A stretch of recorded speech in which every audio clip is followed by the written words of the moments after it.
Hello बच्चों, सुप्रभात। आज हम विसर्ग संधि के बारे में चर्चा करेंगे। तो बच्चों, विसर्ग संधि को पढ़ने से पहले हम विसर्ग के बारे में जान लें कि विसर्ग क्या होता है। तो स्वर में जो आहा आता है उसके आगे जो दो बिंदियां लगी होती हैं उसे ही विसर्ग कहते हैं। और संस्कृत भाषा में भी हम अक्सर दो बिंदुओं को लगा हुआ पाते हैं, जिसे हम सा के आगे लगा होता है तो सह पढ़ते हैं, यानी हा का प्रयोग उसमें निकलता है ध्वनि के द्वारा, तो ये विसर्ग होता है। आइए हम इसकी परिभाषा के बारे में जानें। जब किसी शब्द के विसर्ग के साथ स्वर अथवा व्यंजन का मेल होता है तो वहाँ विसर्ग संधि होती है। जैसे निधन भय बराबर निर्भय, तो यहाँ पे विसर्ग के साथ व्यंजन का मेल हो रहा है और बना निर्भय। विसर्ग संधि के संयोग निम्नलिखित नियमों के अंतर्गत होते हैं। संयोग का मतलब मेल। यदि विसर्ग के पहले आ हो और बाद में आ हो तो पहले आ और विसर्ग मिलकर ओ हो जाता है, पिछले आ का लोप हो जाता है और उसका पूर्व रूप ड हो जाता है। जैसे तेजः धन असि बराबर तेजो डसी। अगला नंबर, अगर विसर्ग से पहले आ हो और उसके बाद में कोई व्यंजन हो तो विसर्ग तथा आ मिलकर ओ हो जाता है। जैसे तेजः धन मैं तेजो मैं, तमः धन गुण तमो गुण।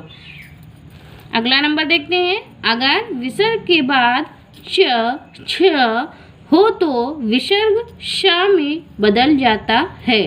ठ हो वा में हो जाता है और थ हो तो शा हो जाता है।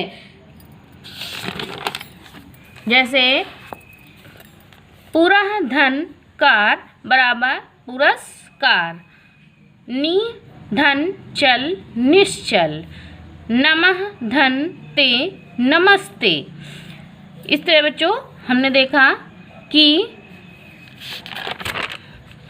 चा छा हो तो वहाँ पे शा हो जाता है। जैसे निधन चल में चा आया विसर्ग के बाद तो यहाँ पे उसका आधा शा हो गया है, और अगर विसर्ग के बाद ते आता है तो भी शा हो जाता है, नमस्ते। अगला नंबर जानते हैं बच्चों, अगर विसर्ग से पहले आ बड़ा के अतिरिक्त कोई अन्य स्वर हो तथा बाद में वर्गों के तृतीय चतुर्थ पंचम वर्ण हो या रा ला वा या कोई दूसरा स्वर हो तो विसर्ग को र हो जाता है।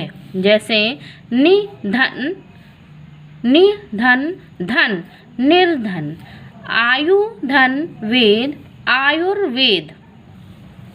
तो यहाँ पे बताया गया था बच्चों कि आ के बाद अन्य कोई स्वर हो, बाद में वर्गों के तृतीय या चतुर्थ या पंचम वर्ण हो, तो धा बच्चों कौन सा वर्ण है? चतुर्थ वर्ण है, और इधर स्वर है, दोनों के मेल पे ये क्या बन गया? रा बन गया। इसी तरह आयुधन वेद में वा क्या है? इसमें बताया गया या रा ला वा कुछ भी हो सकता है, और इधर आ हो स्वर हो तो दोनों के मेल से क्या हुआ? उसमें भी रा परिवर्तित हो गया, तो ये बन गया आयुर्वेद। अगला नंबर जानते हैं, यदि विसर्ग से पूर्व आ हो और बाद में आ के अतिरिक्त कोई और स्वर हो तो विसर्ग का लोप हो जाता है। जैसे अतः धन एव अतएव। अगला नंबर, यदि विसर्ग के बाद क ख प फ व्यंजन हो तो विसर्ग परिवर्तित नहीं होते हैं। जैसे रजह धन कण रजह कण। तो बच्चों इसको ध्यान देना कि यदि विसर्ग के बाद विसर्ग लगा है उसके बाद काय खय प, फाय। तो व्यंजन हो, यदि व्यंजन हो तो विसर्ग में कोई परिवर्तन नहीं होता। तो बच्चों ये हमने विसर्ग संधि के बारे में पढ़ा। कुछ अभ्यास कार्य आपको करना है। अभ्यास प्रश्न में प्रश्न नंबर 1, निम्नलिखित शब्दों में विसर्ग संधि वाले शब्द के सामने आपको सही का चिन्ह लगाना है। प्रश्न नंबर 2, निम्नलिखित में संधि कीजिए।